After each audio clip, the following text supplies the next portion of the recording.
안녕하십니까. 오늘은 데살로니가 전서와 후서 함께 들어가도록 하겠습니다. 종종 초신자들이 성경에서 어떤 책을 읽어야 되냐고 질문을 하게 됩니다. 그래서 많은 사람들이 요한복음을 추천하게 되는데요. 그런데 실상 요한복음이라는 책이 그렇게 쉬운 책이 아닙니다. 그런데 이 데살로니가 전후서 같은 경우에는 초신자들에게 적합한 책이라고 이야기를 할 수가 있습니다. 갓난아이 같았던 개척교회 데살로니가 교회와 같이 보냈던 그 좋은 추억을 많이 간직하고 있었던 교회였고요. 그들이 어려운 상황 가운데 보여줬던 믿음과 소망과 사랑은 초신자들의 많은 격려가 되기 때문에 요한복음보다는 데살로니가 전후서를 추천을 해주는 경우가 많이 있습니다.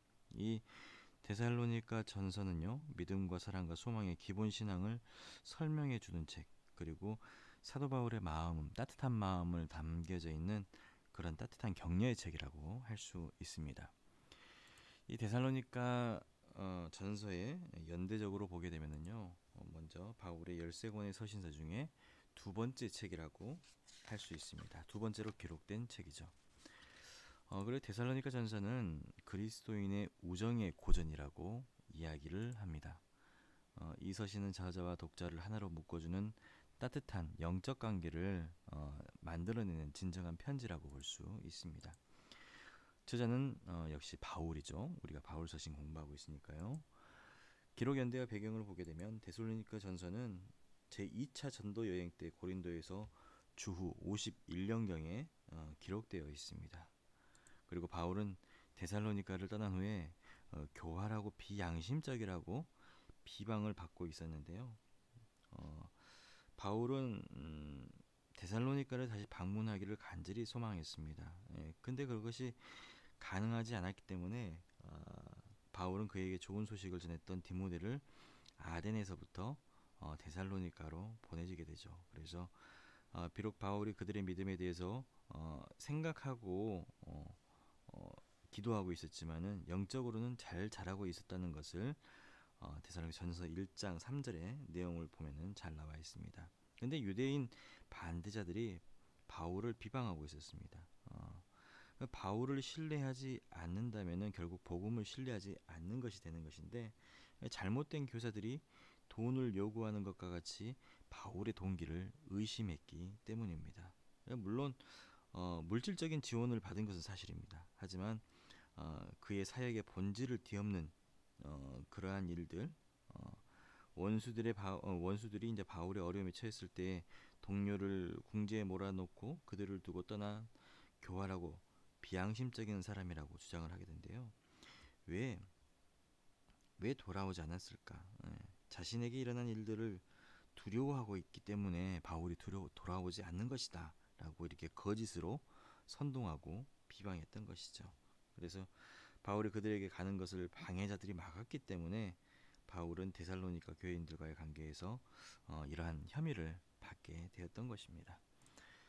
또 바울은 데살로니가 교인들이 극심한 환난 가운데서 믿음으로 견딘 것에 대해서 감사하고 있습니다. 그리고 데살로니가는 로마의 식민지 마게도냐에서 가장 중요한 항구 도시이고 오랫동안 번영을 누렸던 도시라는 것이 나와 있습니다. 이 데살로니가 전서의 특징은요, 서신서 전체에 걸쳐서 각 장마다 주님의 재림에 관한 언급이 나온다는 것입니다. 재림은 장래의 노하심에서 우리를 건지시고 소망과 기쁨과 영광의 시간이고 거룩한 삶의 동기이고 슬픔 가운데 있는 사람들에게 소망과 위로가 되는 것이고, 또한 재림은 성화의 목표라는 것을 각 장마다 설명을 하게 됩니다.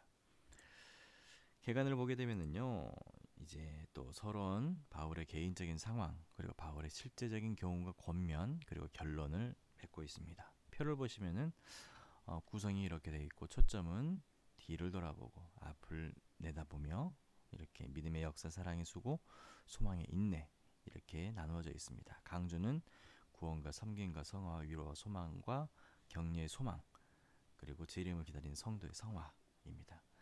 이것을 쓴 곳은 고린도이고요. 그리고 시간은 주 51년경이 되는 것이죠. 먼저 문안 인사로 시작을 하게 됩니다. 바울의 개인적인 상황을 설명하는데요. 먼저 바울은 데살로니가 교인들을 위해서 감사를 드립니다. 그리고 데살로니가 교회가 보여준 신앙의 덕목에 대해서 감사를 하게 됩니다. 또 바울은 데살로니가 교회의 모범적인 믿음의 소문에 대해서 또 감사를 합니다. 또 바울은 이제 데살로니가 교인들과 함께 있을 때의 관계를 설명을 하게 되는데요. 바울은 데살로니가에서의 사역에 대해서 설명을 합니다. 여기서 바울은 사역의 상황과 동기에 대해서 설명을 하는데 바울은 빌립보에서 고난과 능력을 당했습니다. 하지만 하나님을 힘입어서 많은 싸움 가운데서도 데살로니가에 와서 복음을 전하였고 그들은 오직 복음을 위탁받고 하나님을 기쁘시게 하기 위해서 복음을 전했을 뿐이지 어떠한 속임과 부정의 동기가 없었다라고 말하게 됩니다. 또 바울은 자신, 즉 복음 사역자의 행위에 대해서 또 설명을 하게 됩니다. 바울과 동역자들은 아첨하거나 탐심을 품지 않았습니다. 또 사람의 영광을 구하지도 않았고 사도로서의 권위를 행사할 수도 있었지만은 오히려 유모와 같이 유순함으로 그들을 대했다라고 말을 합니다. 또 바울은 다시 데살로니가 교인들이 구원받은 것에 대해서 하나님께 감사를 드리고 있습니다. 내용이 2장부터 나와 있는데요. 하나님의 말씀을 진정으로 받아들인 사람은 고난도 기꺼이 감수할 수 있게 되는 것이죠. 또 바울은 데살로니가 교인들과 헤어진 이후에 그들을 향한 깊은 애정을 표현하고 있습니다. 또 바울은 그들을 다시 방문하고 싶은 간절한 마음이 있었는데 자신이 그들을 떠난 후에 다시 방문하려고 했었지만은 이 사탄, 그러니까 반대하는 사람들이 막는 바람에 가지 못했다는 것, 이 좌절감을 표현하면서 그들을 향한 깊은 사랑과 관심을 표현하게 됩니다. 그의 소망과 기쁨과 자랑의 면류관은 주님 강림하실 때에 주님 앞에 바로 그들을 잃을 것이다 라고 이야기를 하게 되죠. 또 바울은 그들의 믿음을 견고하게 하기 위해서 디모데를 보내는 것에 대해서 언급을 합니다. 이 바울은 3장에 보면은 참다 못하여 라는 표현을 쓰게 되는데요. 그의 영적 자녀들을 보고 싶어하는 그의 간절함을 드러내게 되죠. 그러면서 이제 데살로니가 교인들의 믿음을 견고하게 하기 위해서 그런 결정을 하게 되었고 떠날 수밖에 없었고 그리고 이들을 위해서 디모데를 보낸다라고 설명을 하고 있습니다. 그 데살로니가 교회의 사람들이 믿음이 흔들리기 때문에 거짓 교사들을 통해서 그래서 바울이 전한 복음의 그 대가가 그 수고가 헛되게 될까봐 이제 디모데를 보내게 되는 것이죠. 바울은 디모데가 그들에게서 돌아와서 전한 기쁜 소식의 효력에 대해서 이야기를 하게 되는데요. 이건 3장의 내용입니다. 바울은 디모데가 데살로니가 교인들의 믿음과 사랑의 소식을 가지고 와서 큰 위로를 받았다라고 전하게 되죠. 그들이 믿음 안에서 굳게 선 것을 바울이 기뻐했습니다. 그리고 그것을 하나님께 감사드렸고 그들의 믿음을 보충하기 위해서 그들을 볼 수 있기를 간절히 기도한다라고 이야기를 했습니다. 바울은 데살로니가 교인들의 풍성한 사랑과 거룩한 삶을 위해서 기도를 하게 되죠. 또 바울의 실제적인 교훈과 권면 부분이 이제 4장부터 5장의 내용인데요. 먼저 바울은 데살로니가 교인들에게 하나님을 기쁘시게 하는 삶을 살아라라고 권면을 하게 되죠. 여기 하나님을 기쁘시게 하는 첫 번째 삶은 그들이 성화되는 것이다. 데살로니가 교인들이 성화되는 것이다. 또 하나님을 기쁘시게 하는 두 번째 삶은 형제 사랑하는 것이다. 그리고 하나님을 기쁘시게 하는 세 번째 삶은 그들의 고요한 삶과 생업에 충실하는 것이다 라고 이야기를 하고 있습니다. 또 바울은 데살로니가 교인들에게 그리스도 안에서 죽은 자들에 관련된 교훈을 증거해주고 있습니다. 바울이 데살로니가 교인들 중에서 주님의 재림을 생각하면서 이미 죽은 자들은 주님이 오실 때 어떻게 되는지에 대해서 걱정하는 사람들이 있다는 것을 알고 있었어요. 그래서 주 안에 소망이 없는 사람들은 슬퍼하지만은 신자들이 예수님의 부활을 믿는다면 예수님이 다시 오실 때에 예수님을 믿고 죽은 사람들을 하나님이 예수님과 함께 데리고 올 것이다 라고 위로를 하고 있습니다. 그래서 죽은 자들에 관한 교훈을 하고 있죠. 또 바울은 데살로니가 교인들에게 때와 시기에 대해서 시기를 대하는 성도의 자세에 관한 권면을 해주고 있습니다. 한마디로 여기에서 시기, 때, 이때는 크로노스와 카이로스가 들어가는데, 이 크로노스는 연대적인 시간으로 시계의 시간이나 달력의 시간을 말하는 것이고요. 카이로스는 사건이나 계절이나 특별한 때를 말하게 되는 것이죠. 그 두 단어를 함께 쓰면서 데살로니가 교인들이 마지막 때에 그 사건이 언제일지를 궁금해하는 것을 보여주고, 그리고 구체적으로 교인들이 주님이 언제 오시고 그리고 들림이 언제 일어나는지를 알고 싶어 했기 때문에 때와 시기에 대한 설명을 해주게 됩니다. 그래서 재림이 언제 일어날지 모르기 때문에 항상 깨어서 빛의 아들처럼 행동하라라고 이야기를 합니다. 또 주님의 구원하심은 우리를 항상 그리스도와 함께하기 위함이기 때문에 우리는 서로 권면하고 그리고 덕을 세우는 일에 힘써야 한다라고 이야기를 합니다. 또 바울은 데살로니가 교인들에게 성도 사이의 건강한 교제에 관련된 권면을 5장에서부터 해주게 되는데요. 데살로니가 교회는 설립한 지 1년도 되지 않았고 준비되고 자격이 있는 지도자를 찾는 일이 쉽지가 않았습니다. 그래서 데살로니가서에는 장로나 감독이라는 단어를 사용하지 않는데요. 따라서 지도자로 세운 사람들과 갈등이 이제 있는 것으로 보였습니다. 그래서 바울은 성도들에게 열심히 수고하고 그들을 다스리고 교훈을 주며 사역하는 이 지도자들을 사랑 안에서 귀히 여기고 서로 화목하라고 부탁의 말을 하게 됩니다. 또 바울은 데살로니가 교인들에게 주님에 대한 성도의 책임을 권면합니다. 또 바울은 데살로니가 교인들의 성화를 위해서 기도하게 됩니다. 결론 부분은요, 바울은 데살로니가 교인들에게 기도를 부탁하면서 서로 거룩한 입맞춤으로 문안하라고 권면하고 이 서신을 모두에게 읽어주라고 하고 주님의 은혜를 구하게 됩니다. 주제는요, 데살로니가 전서의 주제는 재림을 기다리는 성도의 성화입니다. 예, 많은 성경학자들이 데살로니가 전서의 주제를 그리스도의 재림으로 보고 있습니다. 하지만 재림이 분명히 있기 때문에 성도가 어떻게 살아야 하는가에 대한 초점이 맞추어져 있습니다. 따라서 데살로니가 전서의 주제는 재림을 기다리는 성도의 성화로 보는 것이 맞다라고 볼 수가 있는 것이죠. 목적입니다. 믿음으로 박해를 견디도록 격려하기 위해서 기록되어 있습니다. 또 데살로니가 성도의 사랑 안에서 자라가라고 권면하기 위해서 기록되어 있습니다. 또 데살로니가 성도가 소망 가운데에서 설 수 있도록 권면하기 위해서 기록된 책이다라고 할 수 있습니다. 핵심 구절은요, 데살로니가 전서 3장 12절로 13절 말씀, 데살로니가 전서 4장 3절 말씀, 데살로니가 전서 5장 23절 말씀이 되겠습니다. 한번 잘 읽어보시기 바랍니다. 적용은요, 데살로니가 전서는요, 구체적으로 하나님의 뜻이라고 밝힌 곳이 두 군데가 있는데, 첫 번째는 데살로니가 전서 4장 3절의 내용, 두 번째는 항상 기뻐하라, 쉬지 말고 기도하라, 범사에 감사하라 라는 내용이 나와 있는 데살로니가 전서 4장 16절부터 18절까지 내용이 될 것입니다. 하나님의 뜻을 이루기 위해서 거룩함을 추구하라 라고 했고요. 성경적인 진리를 배운 대로 힘써 실천하라 라고 했습니다. 또 음란을 버리라 라고 했어요. 거룩함과 존귀함으로 자기 몸을 다스려야 되고 성적인 욕망으로부터 잘 다스려서 함부로 행하지 말아라 했고, 성적 관계로 다른 사람을 해하지 말아야 된다. 모든 부정한 것, 그런 것들을 모두 피해야 한다라고 했습니다. 이것은 모든 것이 하나님이 우리를 부르신 이유가 거룩하게 하기 위함임을 기억하라라고 하고 있죠. 예수 그리스도 안에서 우리를 향하신 하나님의 뜻을 실천해야 한다라고 강조했습니다.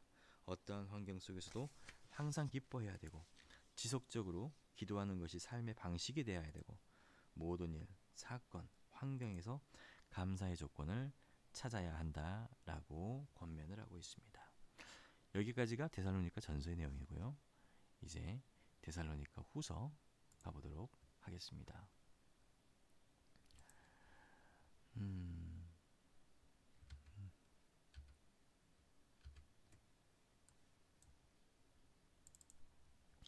이 데살로니가 후서 같은 경우에는요, 바울이 첫 번째 편지를 보낸 후에 거짓 선생들에 대해서 그 잘못된 신학이 데살로니가 교회에 심겨졌습니다. 그래서 성도의 삶이 숨겨지는 그런 성도의 삶이 어찌 보면 이렇게 흔들리고 성도들을 혼란스럽게 만드는 그러한 일들이 돼버리고 말았습니다. 그래서 주님이 이미 재림하셨다는 잘못된 종말론이 그 교회에 퍼지면서 성도를 실망시키게 된 것이죠. 어, 성도의 예수 그리스도의 재림이 오지 않았는데 이미 재림을 하셨다라는 거짓 교사들의 선동에 의해서 흔들리는 이 데살로니가 교회를 위한 격려의 말이 바로 데살로니가 후서의 말이 되는 것입니다. 한마디로 이 재림에 대해서 사실 확신을 가지고 흔들리지 아니하고 거짓 교사들에게 넘어가지 말라라는 말씀이 들어가게 되는 것이죠. 데살로니가 후서는요, 먼저 데살로니가 우선은 바울의 13권의 서신서 중에 세 번째로 기록된 책이라고 할 수 있습니다. 바울이 기록한 9권의 교회 서신서 중에 가장 짧은 서신서라고 할 수 있습니다. 저자는 바울이고요. 기록 연대와 배경을 보게 되면 데살로니가 후서는 제2차 전도 여행 때 고린도에서 주후 51년경에 기록되어 있습니다. 데살로니가 전서를 쓰고 바로 이제 약간의 시간이 지나고 난 다음에 이제 후서를 기록하게 됐죠. 그래서 바울과 실라와 디모데는 마게도냐로부터 내려와서 어느 정도 기간 동안 고린도에 와서 바울과 합류를 하게 되는데, 이 데살로니가 전서가 바울이 고린도에 온 지 얼마 안 되어서 기록된 것으로 봐서 데살로니가 후서도 편지의 내용이나 상황으로 봐서는 데살로니가 전서를 쓰고 2-3개월 정도 지난 후에 기록했다고 학자들은 보고 있습니다. 또 바울은 데살로니가 교인들이 이 데살로니가 전서를 받은 후에 교인들의 상황에 대해서 보고를 듣고 즉시 데살로니가 후서를 기록하게 되는 것을 알 수가 있습니다. 특징으로는요, 데살로니가 후서는 간략한 편지지만 강렬함이 있다는 것이에요. 그리고 이 책은 간략한 편지지만 4번의 기도가 나오고 주 예수 그리스도라는 말이 각 장마다 3번씩 전부 9번 언급이 됩니다. 전서와 후서를 비교하게 되면요, 데살로니가 전서는 그리스도의 재림의 절박성을 가르치고, 그리고 후서는 재림에 대한 오류, 잘못된 인식을 교정을 하게 됩니다. 전서는 교회의 초점, 그리고 후서는 사탄과 적 그리스도에 대한 초점, 재림을 가르치게 되고 계시를 가르치고 그리스도의 날에 초점을 맞추고 주의 날에 초점을 맞추고, 이건 이제 들림받음을, 그리고 이것은 심판을, 그리고 신자의 위로를 강조하고 적대자들의 심판을 강조합니다. 믿음과 사랑과 소망에 대해 감사를 하고 믿음과 사랑에 대해서 감사를 하게 됩니다. 개관입니다. 개관은 이 부분은 5부분으로 나눠지게 되는데요. 구성은 서론과 환난 중의 격려, 주님의 재림에 대한 설명, 실제적인 문제들에 대한 권면, 그리고 결론을 맺고 있습니다. 초점과 강조와 장소, 시간 등을 또 참고해 주시기 바랍니다. 먼저 문안으로 시작을 하게 되는데요. 바울과 실로아노와 디모데는 데살로니가 교인들에게 은혜와 평강을 기원하게 되고요. 환난 중에 있는 성도를 향한 격려를, 믿음의 진보를 칭찬하게 됩니다. 먼저 바울은 데살로니가 교인들이 환난 중에도 불구하고 믿음이 성장한 것에 대해서 하나님께 감사를 드리고, 바울은 데살로니가 교인들의 환난에 대해서 예수님이 보상을 해주실 것이라 라고 격려를 하게 됩니다. 또 바울은 데살로니가 교인들의 환난을 잘 견딤으로 인하여서 주 예수의 이름이 그들 가운데서 영광을 받기 위해 기도를 합니다. 또 주님의 재림에 대한 설명을 하게 되는데요. 혼돈에 빠진 신자들의 오류를 교정을 하게 됩니다. 이 바울은 데살로니가 교인들에게 그리스도의 강림에 대해서 확실하게 가르치고, 그리고 바울은 데살로니가 교인들에게 주의 날에 대해서 설명을 하게 됩니다. 이 전서 같은 경우에는 재림, 그러니까 들림받음에 대해서 이야기를 했다면, 후서는 주의 날에 대해서, 심판에 대해서 이야기를 하게 되는 것이죠. 이 적그리스도에 대한 이름들이 나오는데요. 작은 뿔, 장차, 한왕, 이런 것들이 쭉 이렇게 성경에 언급되어 있습니다. 이런 부분들을 참고해 보시면 좋을 것 같습니다. 바울은 데살로니가 교인들에게 불법의 비밀에 대해서 가르치게 됩니다. 이 불법의 사람이 때에 맞게 나타나려 하는 것이 이것을 막는 사람이 있고 그는 옮겨질 때까지 막는 일을 우리는 성령이라고 부른다. 그래서 성령은 신자 속에 내주하시고 그들이 불법의 삶을 억제하도록 도우시는 분이 바로 성령님이시다라고 이야기를 하게 됩니다. 또 바울은 데살로니가 교인들이 굳건하게 설 수 있도록 격려하며 기도를 하게 됩니다. 혼돈에 빠진 데살로니가 교인들에게 하나님이 그들을 선택하시고 진리를 믿음으로 구원하게 하시고 그 일을 위해서 바울과 사역자들을 부르시고 복음 사역을 감당하게 하시고 또 예수 그리스도로 영광을 얻게 하셨다고 격려합니다. 그들을 위해서 기도를 하게 되는 것이죠. 실제적인 문제에 대한 권면 부분이 3장의 내용인데요. 무질서한 성도를 책망을 하게 되죠. 바울은 데살로니가 교인들에게 자신을 포함한 사역자들을 위해 기도를 먼저 부탁을 하고요. 바울은 주님이 데살로니가 교인들을 지키시면서 굳건하게 하실 것이라고 확신하며 기도를 하게 됩니다. 또 바울은 규모 없이 게으르게 행하는 사람들을 책망을 하게 됩니다. 결론은요, 축도와 문안으로 맺게 되는데 바울은 데살로니가 교인들에게 주께서 모든 때에 모든 일마다 평강 주시기를 간구합니다. 그리고 논란을 방지하기 위해서 이 편지가 친필이라는 것을 강조하면서 그들에게 주 예수의 은혜를 기원하게 됩니다. 후서의 주제는요, 그리스도의 재림입니다. 목적은 박해를 받는 신자들을 격려하기 위해 기록되어진 책이다. 주님의 재림에 대한 오해를 바로잡기 위해서 기록된 책이다. 또 실제적인 일에 대해서 신자들에게 명령하기 위해서 기록된 책이다 라고 할 수 있습니다. 핵심 구절은 데살로니가 후서 2장 2절로 3절 말씀, 그리고 3장 3절로 5절 말씀입니다. 적용은 데살로니가 후서에는 기도에 관련된 곳이 4군데가 나와 있는데 바울은 데살로니가 교인들을 위해서 여러 번 중보 기도를 합니다.